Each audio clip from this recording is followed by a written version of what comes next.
नमस्कार दोस्तों, स्वागत है आप सभी का एक बार फिर से। आज हम लोग करने जा रहे हैं 11 जुलाई 2019 का शिफ्ट 2 का इंग्लिश कॉम्प्रिहेंशन का आपका क्वेश्चन पेपर।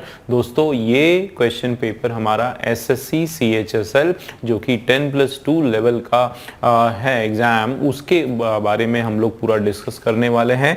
25 क्वेश्चंस आप लोगों के सामने हैं दोस्तों। फर्स्ट वाला क्वेश्चन जो है हमारा, चलिए शुरू करते हैं। तो फर्स्ट जो क्वेश्चन है, एंटोनिम हमको पता करना है दोस्तों किसका, इस पर्टिकुलर वर्ड का, गॉन्ट। ठीक है, गॉन्ट का मतलब क्या होता है? गॉन्ट का मतलब होता है बिल्कुल दुबला पतला, जिसको हम बोलते हैं थिन। ठीक है, क्या बोलते हैं? थिन या फिर दुबला। ठीक, तो ये आपका जो है इसका सिनोनिम हो गया, लेकिन इसका हमको चाहिए एंटोनिम। तो एंटोनिम इसका क्या हो जाएगा? प्लम्प। ठीक है, प्लम्प जो है इसका मीनिंग होता है फैट या फिर बोल्ड। क्या होता है? बोल्ड। ये इसका मीनिंग होता है, इसका एंटोनिम हो गया। ठीक है दोस्तों, क्लियर है? चलिए नेक्स्ट क्वेश्चन देख लेते हैं। तो सेकेंड वाला जो हमारा क्वेश्चन है, आइडेंटिफाई द सेगमेंट। चलिए ये जो पर्टिकुलर क्वेश्चन है ये हमारा एरर करेक्शन का क्वेश्चन है दोस्तों। ठीक है ना, एरर हमको इसमें देखना है। देखते हैं क्या लिखा हुआ है। The little boy was so busy playing with his toy train that he do not even look up at us. कि जो छोटा लड़का है वो इतना बिजी है खेलने में, क्या टॉय ट्रेन के साथ खेलने में, कि वो जो है हमारे तरफ जो है देख ही नहीं रहा है। इतना बिजी है कि हमारी ओर नहीं देख रहा है। तो यहाँ पर एरर किस में दिखाई दे रहा है? देखो बात किसकी हो रही है? लिटिल बॉय की बात हो रही है, जो कि सिंगुलर सब्जेक्ट है। तो सिंगुलर सब्जेक्ट है, ठीक है। उसके बाद वर्ब जो है वो भी सिंगुलर वर्ब है, मतलब सब्जेक्ट वर्ब एग्रीमेंट का जो कॉम्बिनेशन है वो एकदम बराबर है। वो सो बिजी, सो बिजी बिल्कुल ऐसे लिखते हैं। सो के साथ क्या आता है? दैट आता है। सो अगर आपका कंजंक्शन है तो उसके साथ जो है पेयर में क्या आता है? दैट आता है। तो यहाँ पर देखो लिखा हुआ है सो, तो उसके साथ जो है हमारा क्या आ गया? दैट आ गया। मतलब कंजंक्शन का जो प्लेसमेंट है वो भी बराबर है। ठीक है, तो लिटिल बॉय वो सो बिजी प्लेइंग, है ना, खेलते हुए। प्लेइंग के साथ विथ ये भी बराबर है। ठीक है, प्लेइंग के साथ विथ भी बराबर है। किससे? His toy train that he to not. ये यहाँ पर सब्जेक्ट वर्ब एग्रीमेंट का एरर आ गया। देखो भाई ये हमारा जो है ना ही, ये सिंगुलर प्रोनाउन है ना, सिंगुलर प्रोनाउन है। और इसके बाद जो वर्ब आएगा वो भी सिंगुलर वर्ब आएगा। तो डू नहीं होता है। देखो डू किसके साथ लगता है मैं आपको बता देता हूँ। आई के साथ, उसके अलावा वी के साथ, फिर यू के साथ, ठीक है, या फिर दे के साथ, या फिर इसके अलावा जितने भी प्लूरल नाउन होते हैं, ठीक है, उन सब के साथ जो है क्या लगाते हैं? डू लगाते हैं।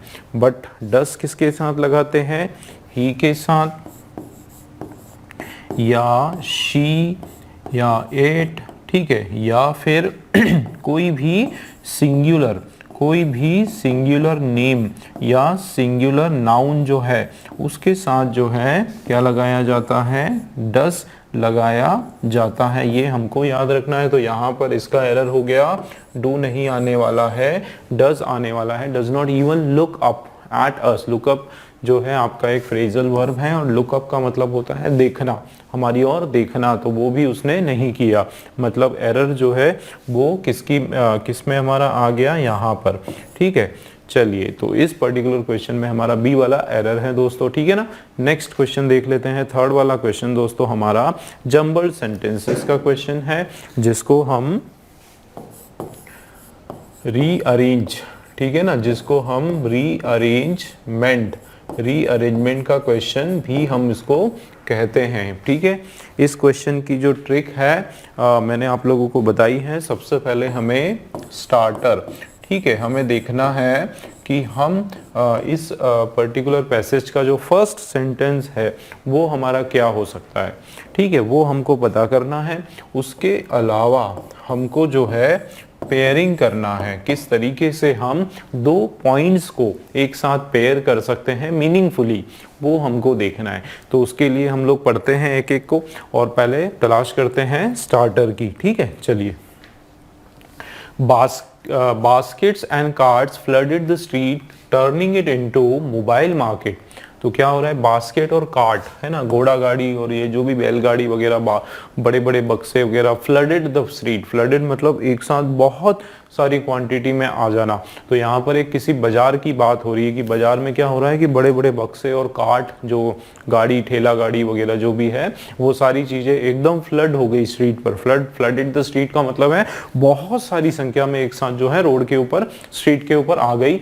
टर्निंग इट, उसको क्या टर्न करते हुए, it into a mobile market, और उसको किस तरीके से परिवर्तित कर दिया, मोबाइल मार्केट। मतलब कुछ देर पहले जो है वो जो सड़क है वो पूरी खाली थी, पर एकदम बहुत सारे सब लोग आए और पूरा एक मार्केट सज गया, और उसमें ज्यादातर जो दुकानें थी वो मोबाइल की थी। मतलब वो पूरा का पूरा क्या बन गया, एक मोबाइल मार्केट बन गया। तो ये हो सकता है, ठीक है, हमारा ये स्टार्टर हो सकता है। क्यों? क्योंकि यहाँ पर इन दोनों की बात हो रही है जो सब्जेक्ट की तरह इस्तेमाल हो रहा है, और ये वर्ब का सेकेंड फॉर्म है। तो चलिए आगे देखते हैं। Hearing their cries, people with bags started coming out from their houses. Cries का मतलब है चिल्लाना या आवाज। किसकी आवाज? अब देखो, ये जो their cries है, ये कौन है, इसके बारे में इस पर्टिकुलर बी से हमको पता नहीं चल रहा है, हमको ये पता नहीं चल रहा है। अगर हम इसको स्टार्टर बना लेंगे तो ऐसा लग रहा है ना कि भाई किसकी क्राइज, इससे पहले कुछ ना कुछ बात हो रही होगी। मतलब बी जो है वो आपका स्टार्टर नहीं है, बी यहाँ पर ऑप्शन में नहीं है। चलिए आगे देखते हैं। Suddenly the street came alive, एकदम जो है पूरा का पूरा जो स्ट्रीट है वो अलाइव हो गया।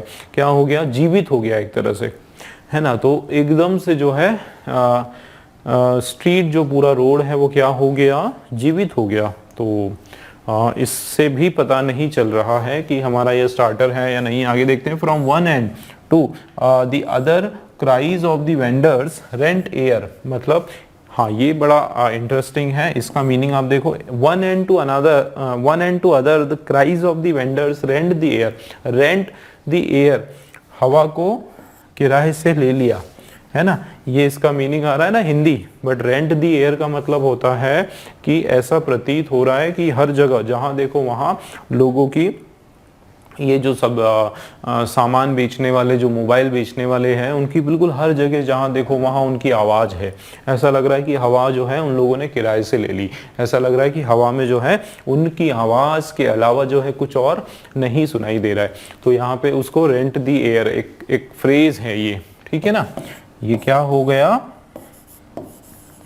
एक प्रकार का एक फ्रेज है। तो एक एंड से दूसरे and. Cries of the vendor, किसकी क्राइज? वेंडर की। दोस्तों यहाँ पे जो है स्टार्टर हमारा ट्रिक नहीं लग रहा है। दूसरा तरीका देखते हैं पेयरिंग का। देखो क्या बोला जा रहा है कि hearing the cries people, hearing the cries people bag started coming out. मतलब ये आवाज सुनकर, ये जो आवाज सुन के, इनकी जो आवाज है उसको सुनकर लोग एकदम क्या हो गए?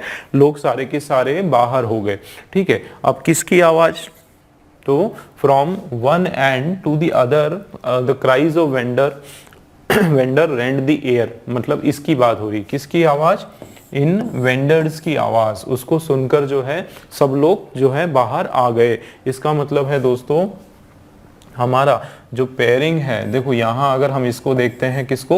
डी को, कि एक एंड से, एक छोर से दूसरी छोर की ओर जितने भी वेंडर्स हैं, जो बेचने वाले हैं, उनकी जो शोर है उससे क्या हुआ कि पूरे हवा में जो है गूंजने लगी उनकी आवाज। और उसके बाद देखो क्या बोला जा रहा है, उसके बाद क्या बोला जा रहा है कि ये जो इनकी आवाज सुन के जो है बहुत सारे लोग अपना अपना बैग लेकर घरों से बाहर आ गए। इसका मतलब डी और बी का जो है आपका पेयर बन गया, ठीक है ना। डी बी का आपका पेयर बन गया। इसका मतलब डी बी हमारा किस किस पार्ट में है? ये देखिए डी बी यहाँ पर है, डी और बी ये अलग है, डी और बी अलग है, और डी और बी यहाँ पर नहीं है। इसका मतलब ये तीनों ऑप्शन जो है हमारे रॉन्ग हो जाएंगे और ए वाला जो है वो हमारा एकदम सही हो जाएगा। तो देखो दोस्तों, इस तरीके से, इस ट्रिक से भी हम लोग इसको पता कर सकते हैं। अगर स्टार्टर का ट्रिक काम नहीं आ रहा है, जो कि बहुत से क्वेश्चंस में होता है, आपको लगेगा 2 से ज़्यादा जो सेंटेंस है वो स्टार्टर हो सकते हैं। तो उस कंडीशन में आप लोग कोशिश करें कि भाई किसके बाद कौन सा सेंटेंस जो है वो फिट आ सकता है ना। यहाँ पे देखो हिंट दिया हुआ है कि यहाँ पर क्राइस की बात हो रही। क्राइस का मतलब उनकी चिल्लाना आवाज़, और किसकी, वेंडर्स की। और यहाँ पर देखो उनकी ये आवाज़ सुनकर, मतलब हियरिंग दैट क्राइस, तो बिल्कुल इन दोनों का जो है पेयर बन रहा है और हमारा ई वाला आंसर बिल्कुल राइट हो जाएगा। ठीक, अब आप एक बार पढ़ लेते हैं। देखो सी हमारा स्टार्टर है। सडनली द स्ट्रीट केम, एकदम से जो है पूरा का पूरा जो रोड है वो जीवित हो गया। एक तरह से पूरा सन्नाटा था और बाद में क्या हो गया, जीवित हो गया। ये पॉइंट क्या है, उसमें कैसे जीवित हो गया, देखो उसकी कंटिन्यूटी बता रहे हैं कि उसमें जो बक्से बास्केट है, कार्ट है, वो एकदम से बहुत सारी क्वांटिटी में स्ट्रीट में आ गई और पूरा का पूरा जो है वो मोबाइल मार्केट बन गया।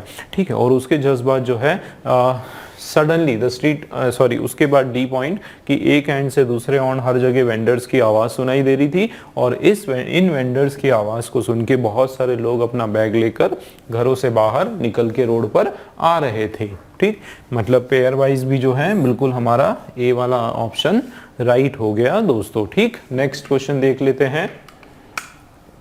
ये जो क्वेश्चन है हमारा दोस्तों सेंटेंस इंप्रूवमेंट का क्वेश्चन है, सब्स्टिट्यूशन का क्वेश्चन भी बोलते हैं इसमें। यहाँ से लेकर तो यहाँ तक हमारा ये सेंटेंस है। अब इसमें एक अंडरलाइन पार्ट है, मैं आपको बताता हूँ क्वेश्चन नंबर 4 का।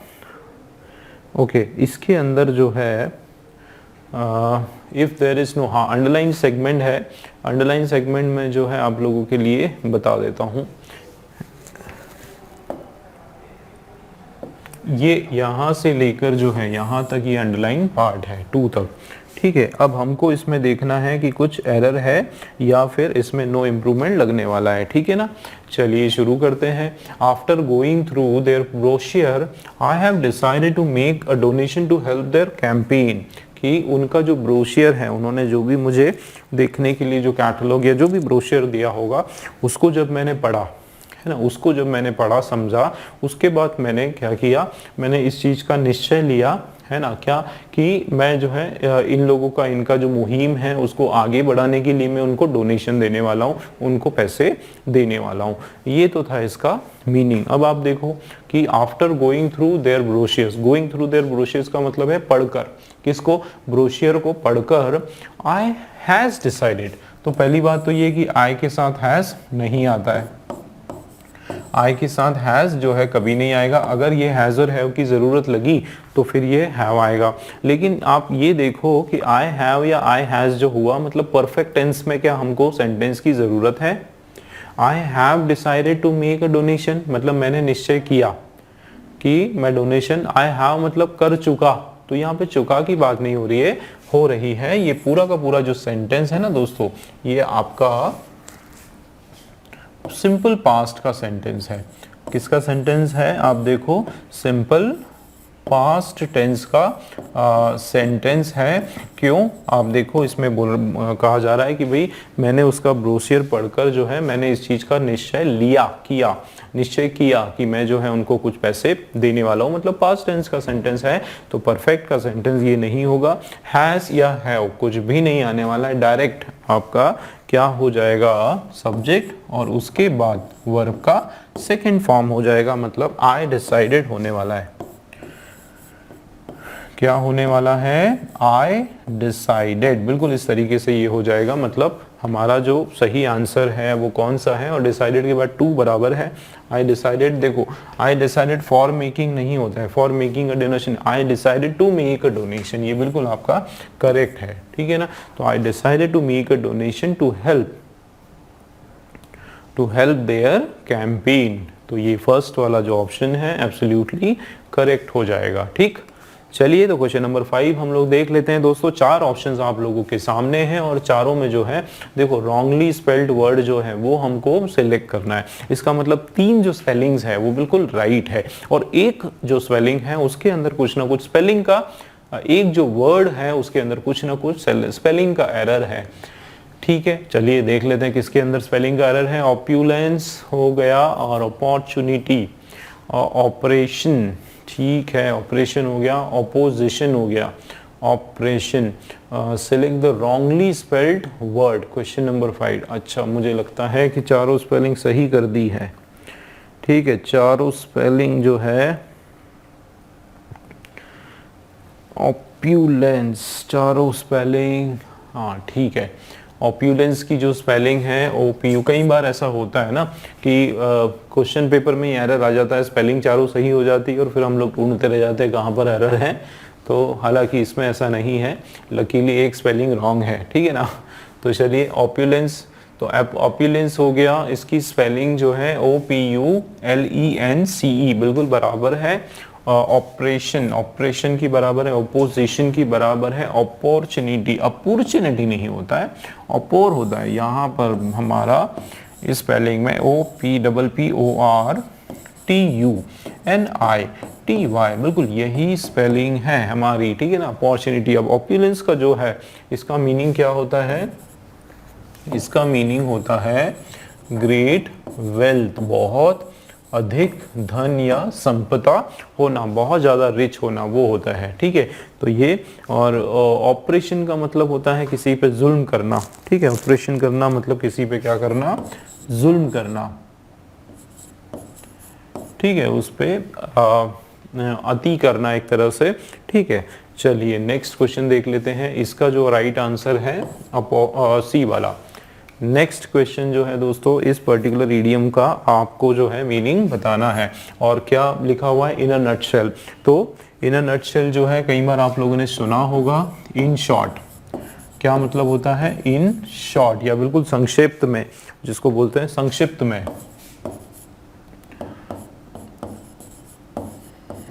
संक्षिप्त में, बिल्कुल एकदम शॉर्ट में। तो इसको कहा जाता है इन अ नटशेल, मतलब पूरा एक निचोड़, ठीक है, एक पूरा क्या निचोड़,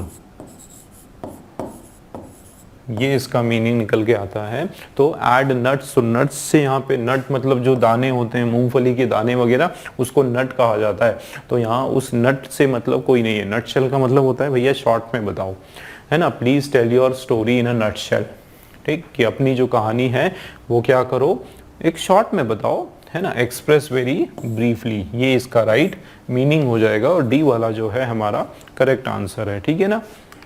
चलिए, तो नेक्स्ट क्वेश्चन आपके सामने है दोस्तों, डायरेक्ट इनडायरेक्ट का। क्या लिखा हुआ है, Mahesh said to interviewer, sir I was in charge of the production unit at my previous office. Mahesh ने जो है अपने इंटरव्यूअर से कुछ बात कही। क्या कहा कि सर मैं जो है इंचार्ज था, कहाँ का, of the production unit at my previous office, मेरे पिछले ऑफिस में मैं जो है उनके जो प्रोडक्शन यूनिट था उसका मैं इंचार्ज था। उसने अपने इंटरव्यूअर को ये बातें बताई, ठीक है। तो ये तो हमारा मीनिंग हो गया। अब देख लेते हैं, यहाँ पर हम लोग जो है, एक मिनट, डायरेक्ट बना लेते हैं, डायरेक्ट, और ये आपका हो जाएगा इनडायरेक्ट। अब इसके रूल्स मैंने पिछले जब क्वेश्चन पेपर समझाए दोस्तों, उसमें मैंने बताए हैं, कुछ और एकदम शॉर्ट में डिस्कस कर लेते हैं हम लोग।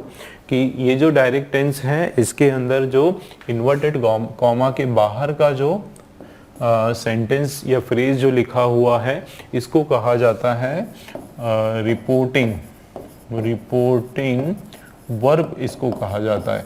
वर्ब क्यों कहा जाता है, क्योंकि इसके अंदर ये क्रिया है और हमको इसके हिसाब से भी थोड़ा सा निर्णय लेना पड़ता है। अभी मैं बताता हूँ। यहाँ पर आप देखो क्या लिखा हुआ है, इन्वर्टेड कॉमा के अंदर जो है इसको कहा जाता है रिपोर्टेड स्पीच। इसको क्या कहा जाता है, रिपोर्टेड स्पीच। स्पीच क्यों बोला जाता है, क्योंकि सीधे ये वोकल वर्ड्स हैं, ये वो शब्द हैं जो इस पर्टिकुलर पर्सन के द्वारा या सब्जेक्ट के द्वारा बोले गए हैं, है ना, वो वाले शब्द हैं, वो स्पीच है। तो इसलिए इसको जो है डायरेक्ट स्पीच भी कहा जाता है, रिपोर्टेड स्पीच भी कहा जाता है। अब आप देखो कि ये जो वर्ब है, ये अगर हमारा पास्ट टेंस में हुआ, जैसे कि ये है अभी, तो हम उस कंडीशन में क्या करेंगे, इस रिपोर्टेड जो स्पीच है इसका टेंस पूरा पास्ट कर देंगे। मतलब अगर ये प्रेजेंट हुआ, याद रखना दोस्तों कि अगर रिपोर्टेड स्पीच जो है, रिपोर्टेड स्पीच जो है, इसके अंदर अगर प्रेजेंट टेंस हुआ, ठीक है ना, तो हम यहाँ पर ये क्या हो जाएगा, पास्ट टेंस। Past tense. लेकिन ये कंडीशन कब होगी? तब जब when reporting verb is in past. ये केवल तब अप्लाई होगी जब हमारा जो रिपोर्टिंग वर्ब है वो किस में है? पास्ट टेंस में है। ठीक है ना। उस कंडीशन में दोस्तों ध्यान रखो क्या होगा, अगर उस कंडीशन में ये जो आपका रिपोर्टेड स्पीच है ना, इसके अंदर अगर प्रेजेंट टेंस में हुआ तो उसका टेंस बन जाएगा पास्ट टेंस। और अगर, ठीक है ना, और अगर पास्ट टेंस में हुआ, सपोज जैसे कि यहाँ पर है, ठीक है, जैसे कि यहाँ पर है, ये ऑलरेडी किस में है? पास्ट टेंस में है। तो पास्ट टेंस में हुआ तो उसको फिर हम लोग पास्ट परफेक्ट में चेंज कर देंगे। किस में? पास्ट, एक मिनट, उसको फिर हम लोग चेंज कर देंगे पास्ट परफेक्ट में। अब इसको थोड़ा और समझ लेते हैं कि जैसे अगर यहाँ पर लिखा हुआ है वॉस, ठीक है, बिल्कुल वॉस लिखा है, तो ये आपका हो जाएगा हैड बीन। क्या हो जाएगा? हैड बीन हो जाएगा, बिल्कुल इस तरीके से। और अगर यहाँ पर केवल हैड लिखा हुआ है और उसके बाद वर्ब का सेकंड फॉर्म, इधर हैड बीन और वर्ब का थर्ड फॉर्म, और यहाँ पर भी हैड के बाद वर्ब का सेकंड फॉर्म है, तो बिल्कुल इसी तरीके से ये भी आपका हो जाएगा हैड बीन और उसके बाद जो है वर्ब का थर्ड वाला फॉर्म आ जाएगा।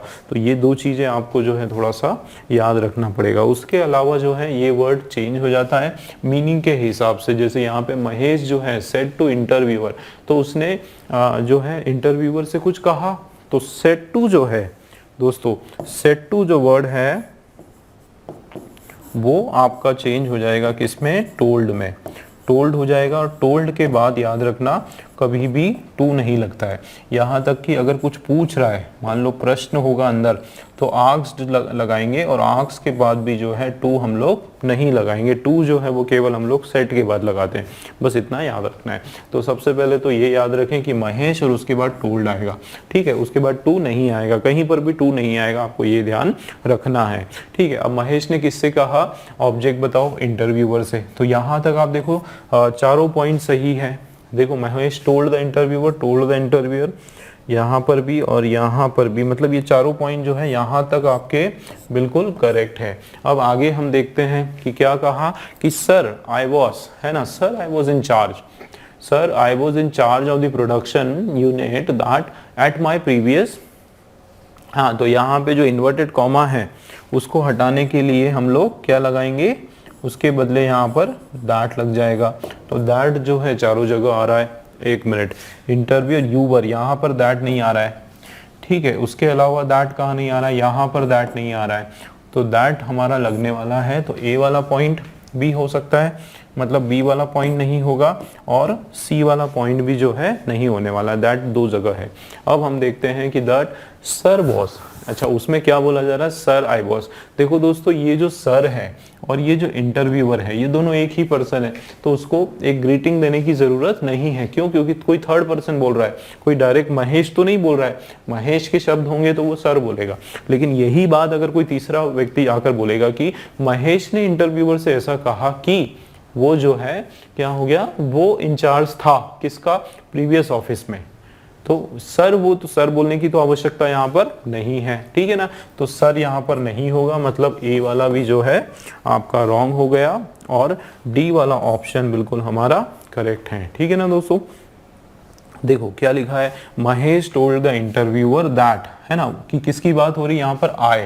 अब आई कौन है? महेश है, तो उसका महेश का हम क्या चेंज कर देंगे? प्रोनाउन ही हो जाएगा। और जैसे कि मैंने आपको बताया कि वॉस जो है वो आपका बन जाएगा हैड, और उसके बाद बीन, और उसके बाद जो है क्या है? वो एक्स्ट्रा चीजें जो है, had been in charge of the production unit, ठीक है, इंचार्ज ऑफ द प्रोडक्शन। अच्छा, मैंने आपको ये गलत बता दिया, मैंने आपको एक्चुअली एक्टिव पैसिव का थोड़ा सा मिक्स कर दिया, है ना। हैड बीन होगा, बस ये नहीं होने वाला है, वर्ब का जो है थर्ड फॉर्म नहीं होने वाला दोस्तों। ये थोड़ा सा आपको मैंने रॉन्ग बता दिया, है ना। हैड वर्ब का जो है थर्ड फॉर्म नहीं होने वाला है, ये एक्टिव पैसिव का मैंने मिक्स कर दिया। बट वो आप ध्यान रखें कि वर्ब का थर्ड फॉर्म नहीं होगा। हैड का सीधा सीधा हैड के साथ क्या आ जाएगा? बीन आ जाएगा, बस आप लोग ये ध्यान रखें। चलिए, तो यहाँ पर देखो क्या था कि हाँ that he had been in charge of, वो किसके हैड बीन लगेगा बस, उसके बाद जो भी एक्स्ट्रा वर्ड है पूरा as it is, in charge of unit at his. और देखो ये प्रीवियस ऑफिस लिखा है तो यहाँ पर कोई इशू नहीं, प्रीवियस ही रहेगा, मतलब डी वाला जो है आपका एब्सोल्युटली करेक्ट हो जाएगा, एक्टिव पैसिव। ठीक है दोस्तों, क्लियर है। चलिए नेक्स्ट क्वेश्चन हमारे सामने 8th वाला जो क्वेश्चन है, इसमें फिल इन द ब्लैंक्स का है। क्या लिखा है, अ fresh interest rate cut by the reserve bank of India would largely dash on how the monsoon turns out in the months ahead. क्या इसका मीनिंग निकल कर आ रहा है कि ये जो फ्रेश, जो ताज़े, जो इंटरेस्ट रेट, जो ब्याज दर है, ब्याज दर में जो कटौती करना है आरबीआई को, रिजर्व बैंक ऑफ इंडिया को, वो पूरी तरीके से लार्जली मतलब एक बड़े स्तर पर या मोटे मोटे तौर पर वो किस चीज पर निर्भर करेगी, वो जो रेट कट जो इनको करना है ना, वो निर्भर करेगा मॉनसून पर, बारिश पर। ठीक है, कि किस तरीके से आने वाले जो महीने हैं, मंथ है, उनके अंदर किस तरह से बारिश होने वाली है। दोस्तों बारिश का सीधा सीधा रिलेशन है किसान की उपज से। भाई अच्छी बारिश हुई और समय पर बारिश हुई तो किसान की जो उपज है वो अच्छी होगी, किसान की जो पेइंग कैपेसिटी है वो बढ़ेगी और उससे जो है बैंकों को भी फायदा होगा। उस हिसाब से जो है बैंक जो उनका जो रेट है, ब्याज दर है, उस पर एडजस्टमेंट करने के बारे में सोचेगी। ठीक है, तो यहाँ पर बिल्कुल उसी तरीके से वही मीनिंग यहाँ पर आ रहा है कि फ्रेश जो इंटरेस्ट रेट कट है वो लार्जली क्या होगा, वो लार्जली निर्भर करेगा। ठीक है, वो लार्जली क्या होगा, लार्जली डिपेंड करेगा दोस्तों। तो यहाँ पर जो है एक तो इंटरेस्ट रेट, तो रेट जो है वो आपका रेट कट की यहाँ पर बात हो रही है, किसके द्वारा, इंटरेस्ट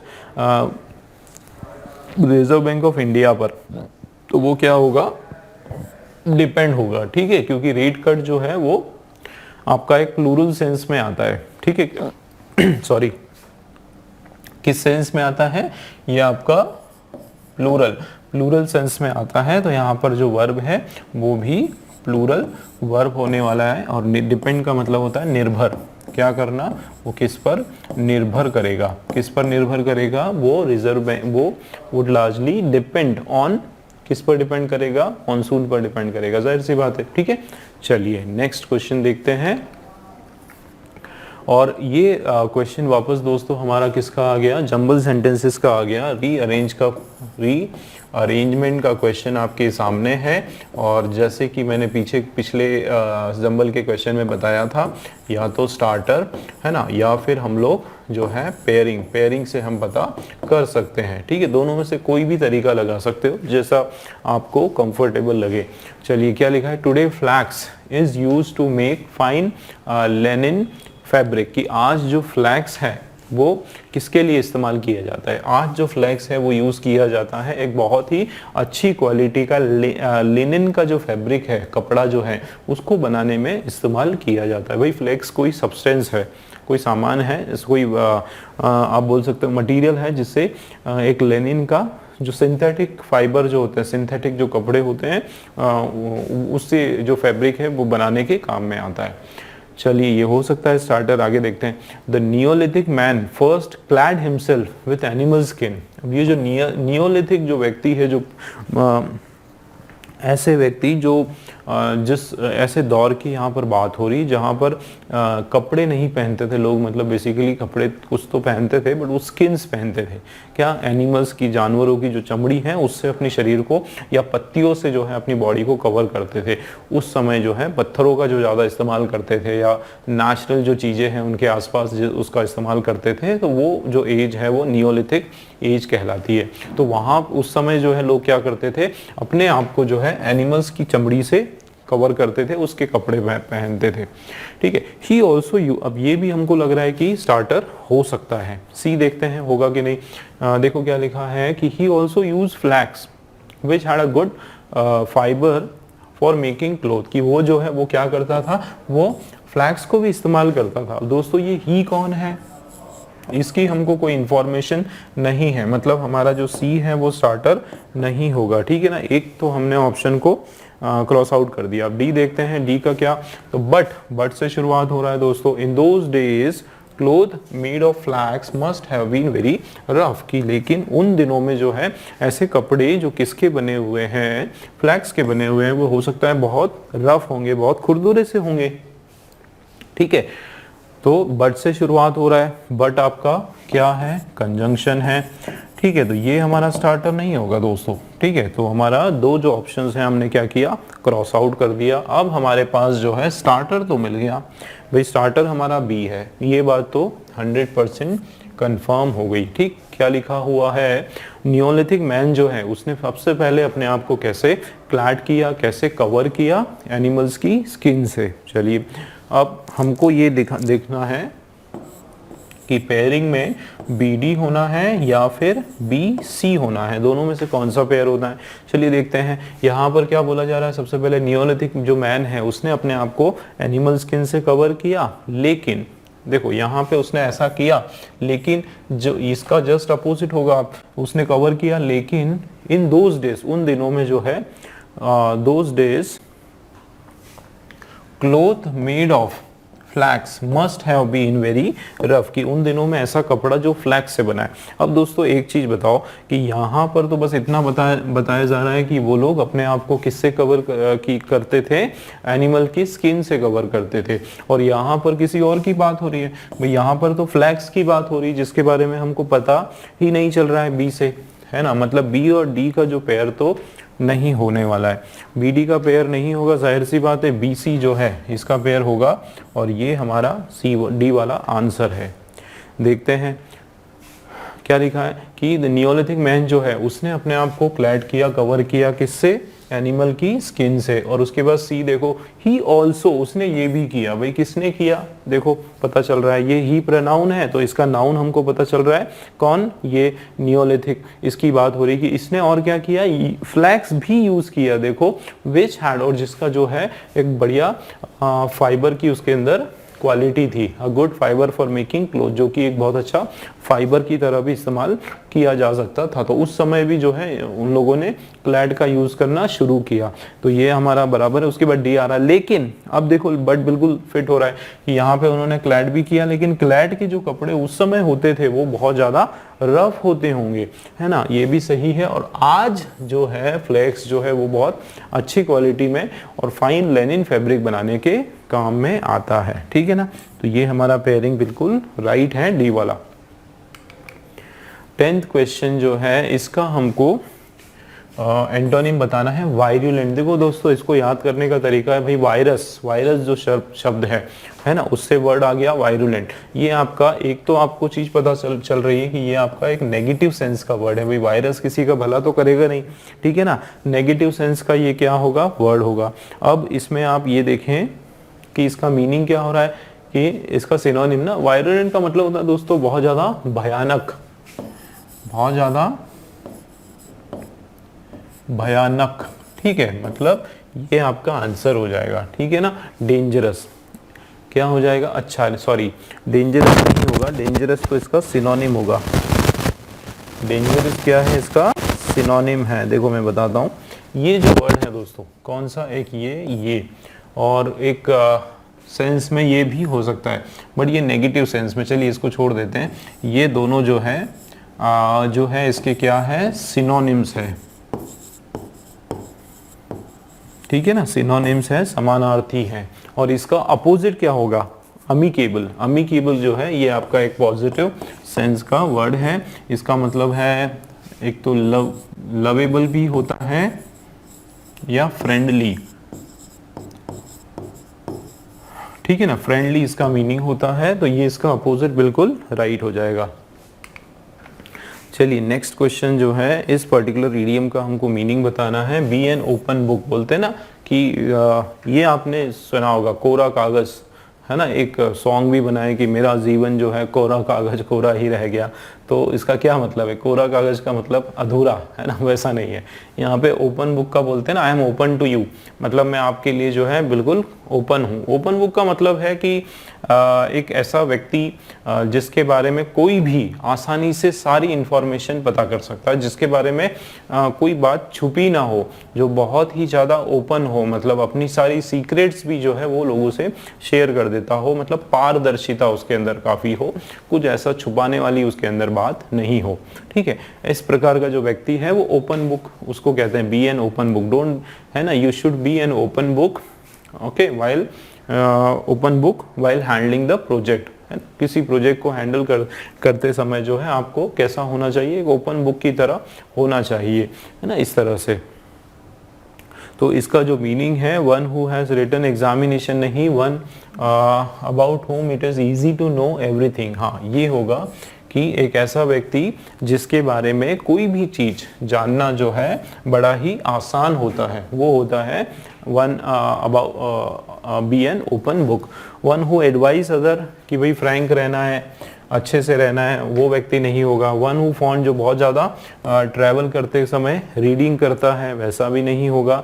और एक ऐसा जो बिना तैयारी के उसने जो है रिटन एग्जामिनेशन दी, वो सारा सेंस में नहीं होने वाला है। ठीक है ना, बी वाला हमारा राइट आंसर है। चलिए नेक्स्ट क्वेश्चन आपके सामने दोस्तों, करेक्ट स्पेलिंग वर्ड हमको पता करना है। इसका क्या मतलब है कि 3 स्पेलिंग जो है उसमें एरर है, 3 स्पेलिंग जो है उसके अंदर क्या है, एरर है। देख लेते हैं कौन कौन सी स्पेलिंग में एरर है और कौन सा वाला जो वर्ड है वो हमारा बिल्कुल सही है। तो दोस्तों ये जो वर्ड है टेंटेटिव, टेंटेटिव का मतलब होता है कच्चा, है ना, कच्चा बिल, या फिर आप बोलते हैं ना टेम्परेरी, एक तरह से नकली बिल, जो मतलब पक्का नहीं, बेसिकली बिल वगैरह के लिए यूज करते हैं कि please give me tentative bill, एक कच्चा चिट्ठा जिसको बोला जाता है। तो टेंटेटिव की जो राइट स्पेलिंग है वो है TEN, हाँ एक मिनट, हाँ TENTATIVE, हाँ TATIVE, टेंटेटिव, हाँ ये इसकी जो है राइट स्पेलिंग है। ठीक है ना, तो एक इसके अंदर एरर आ गया। सब्सटेंटिव, सब्सटेंटिव जो है वो भी इसकी स्पेलिंग है SUBSTANTIVE, है ना, ए का यहाँ पर ये एरर आ गया, इसमें ये एरर आ गया। और ये जो वर्ड है रेम्यूनरेटिव, रेम्यूनरेटिव का मतलब होता है फायदेमंद, ठीक है, प्रॉफिटेबल, ठीक है ना, प्रॉफिटेबल ये इसका मीनिंग है और इसकी स्पेलिंग बिल्कुल राइट है। सब्सटेंसिव जो है इसका मीनिंग होता है मीनिंगफुल,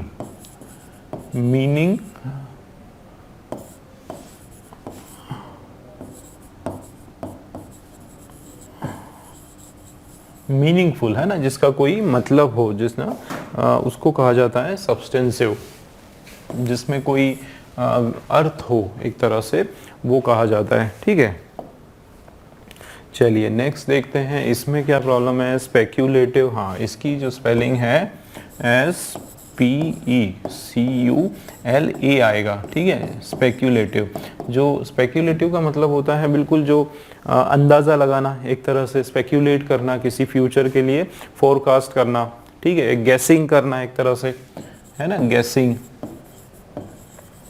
उस सेंस में इसका मीनिंग निकल कर आता है। तो हमारा जो राइट आंसर है वो सी वाला बिल्कुल राइट आंसर है, रेम्यूनरेटिव। ठीक है, चलिए नेक्स्ट क्वेश्चन देख लेते हैं। और नेक्स्ट वाला जो क्वेश्चन है दोस्तों, इस पर्टिकुलर ग्रुप ऑफ वर्ड का एक वन वर्ड हमें बताना है और बहुत इजी है भाई, सब लोग, आप लोग क्रिकेट खेलते हो और आपको पता है क्या होता है, a game in which no one win, ऐसा खेल जिसके अंदर कोई भी नहीं जीतता है। ठीक है, उसको क्या कहा जाता है, ड्रॉ। उस केस में क्या होता है, ड्रॉ हो जाता है। ठीक है, जिसमें जीत जो है वो किसी की भी नहीं होती है। ठीक है ना, चलिए आगे देखते हैं। Select the most appropriate option. चलिए ये जो है हमारा यहाँ से लेके यहाँ तक, इसके अंदर एक अंडरलाइन पार्ट है, मैं आपको बताता हूँ। विथ रिस्पेक्ट ऑफ, ये जो लिखा हुआ है वर्ड विथ रिस्पेक्ट ऑफ, इसके अंदर हमको देखना है कि कुछ इसमें रिप्लेसमेंट की रिक्वायरमेंट है या फिर यहाँ पर भी नो इम्प्रूवमेंट होगा। ठीक, चलिए, the government has adopted a tough stance with respect of terror and security. तो दोस्तों ये तो आप लोगों ने कई बार इसको पढ़ा है ना, विथ रिस्पेक्ट ऑफ नहीं होता है। ठीक है, क्या होता है, विथ रिस्पेक्ट टू होता है। इसका मीनिंग क्या होता है, के हिसाब से, के हिसाब से, बिल्कुल इस तरीके से। तो ये विद रिस्पेक्ट जो है ऑफ नहीं होगा, विद रिस्पेक्ट टू होगा। और क्या एरर है, और उसके अलावा जो है यहाँ पर क्या लिखा हुआ है, चलिए ये हमारे पास ऑप्शन है विद रिस्पेक्ट टू, और ये बिल्कुल राइट है। इसके बदले आप क्या लिख सकते हो, है ना, आप लिख सकते हो अगर दोस्तों यहाँ पे एक और तरीके से लिख सकते हो, इन अगर आपने लगाया तो इन रिस्पेक्ट, एक मिनट, इन अगर हमने लगाया तो ये हो जाएगा इन रिस्पेक्ट ऑफ, ठीक है, इन के साथ जो है रिस्पेक्ट ऑफ हम लोग लगा सकते हैं। इन अगर आपने प्रीपोजिशन लगाया इन रिस्पेक्ट ऑफ, ठीक है, बिल्कुल इस तरीके से यूज हम लोग कर लेंगे, ठीक है। और उसके अलावा जो है आप क्या लगा सकते हो, रिगार्डिंग भी बोल सकते हो। इसका क्या रिप्लेसमेंट है, रिगार्डिंग। मतलब अगर आप इसको कहेंगे कि the government has adopted a tough stance, एक बहुत ही कठोर स्टैंड लिया गवर्नमेंट ने, किसके बारे में, with respect to terror and security, terror और सिक्योरिटी के हिसाब से, या उनको अंदाज में, उनको ध्यान में रखते हुए, ठीक है। विद रिस्पेक्ट टू का ये भी मतलब होता है कि को ध्यान में रखते हुए, ठीक है। तो यहाँ पे जो है विद रिस्पेक्ट टू टेरर लगा सकते हैं, इन रिस्पेक्ट ऑफ भी सही हो जाएगा आपका। और अगर आपने सिर्फ लिखा रिगार्डिंग, है ना, tough stance regarding terror and security, ये भी आपका सही होगा। लेकिन हमारे पास ऑप्शन में विद रिस्पेक्ट टू जो है ये आपका बिल्कुल सही आंसर है दोस्तों, ठीक है। चलिए नेक्स्ट वाला क्वेश्चन आपके सामने है, और इस क्वेश्चन में एरर है, ठीक है, एरर का क्वेश्चन है ये। चलिए पढ़ते हैं। We will use enamel paint of this on this wall because it gives a best finish, ठीक है। तो हम क्या करेंगे, मीनिंग क्या है इसका, हम क्या करेंगे, हम एनेमल पेंट यूज करेंगे, ठीक है। एनेमल जो पेंट है उसका नाम है, कहाँ पर, इस पर्टिकुलर दीवार पर, इस वॉल पे जो है हम लोग एनेमल पेंट इस्तेमाल करेंगे। क्यों भाई, क्यों करेंगे, क्योंकि ये कौन है, इट कौन है, एनेमल पेंट, इस पेंट की बात हो रही है। अब ये जो पेंट है ये आपका सिंगुलर नाउन है, तो जाहिर सी बात है ये भी हमारा जो है सिंगुलर प्रोनाउन है, बिल्कुल करेक्ट है। यहाँ तक जो है दोस्तों कोई भी परेशानी, कोई भी एरर नहीं है। और देखो सीधी सी बात है, ये सिंगुलर है भाई, ये सिंगुलर है तो इसके साथ वर्ब भी सिंगुलर है, जो कि बिल्कुल बराबर है, गिव्स, ठीक है, एस लग गया उसके साथ, यहाँ पर भी कोई भी प्रॉब्लम नहीं है। अब अ बेस्ट फिनिश दोस्तों, अ बेस्ट, अब ये बेस्ट अगर डिग्री आप देखोगे तो बेस्ट कब लगाते हैं, ये आपका सुपरलेटिव डिग्री है। बेस्ट क्या है, सुपरलेटिव डिग्री है, ठीक है। और सुपरलेटिव डिग्री जो है उसके साथ हमेशा हम लोग क्या लगाते हैं, द लगाते हैं, क्या लगाते हैं, द बेस्ट, है ना। तो ये क्या हो जाएगा आपका, द बेस्ट फिनिश, मतलब सबसे बेहतरीन फिनिश, सबसे बढ़िया, मतलब उससे बढ़िया जो है। We will use animal paint on this, इस पर जो है हम लोग ये वाला पेंट इस्तेमाल करेंगे, क्योंकि ये जो पेंट है ये हमको सबसे बेहतरीन फिनिश देने वाला है। तो सुपरलेटिव डिग्री आप जब लगाते हो तो उसके साथ हमेशा क्या लगता है, द बेस्ट लगता है दोस्तों। ये इसके हम लोग तीनों फॉर्म्स हम लोग देख लेते हैं, ठीक है ना। तो ये हमारा है यहाँ पर गुड, ठीक है, और उसके बाद जो है बेटर, बेटर, और फिर है बेस्ट। फिर से लिख देता हूं मैं, ठीक है, ये हो गया बेटर, और यहां पर जो है बेस्ट। तो आप ये ध्यान रखें कि अगर आपको बेटर लिखना है तो उसमें अ लगाएंगे, ठीक है, ये क्या हो जाएगा, अ बेटर।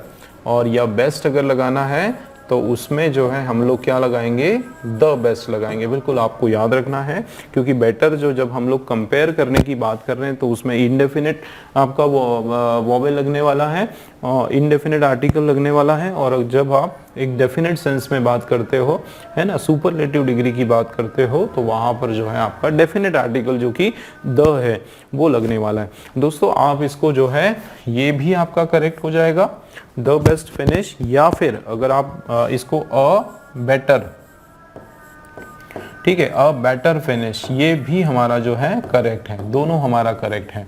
ठीक है, तो इस क्वेश्चन में जो है एरर आपका कौन से सेक्शन में है, इस वाले सेक्शन में आपका एरर है अ बेस्ट फिनिश, सी वाला जो है हमारा आंसर हो जाएगा। ठीक है ना।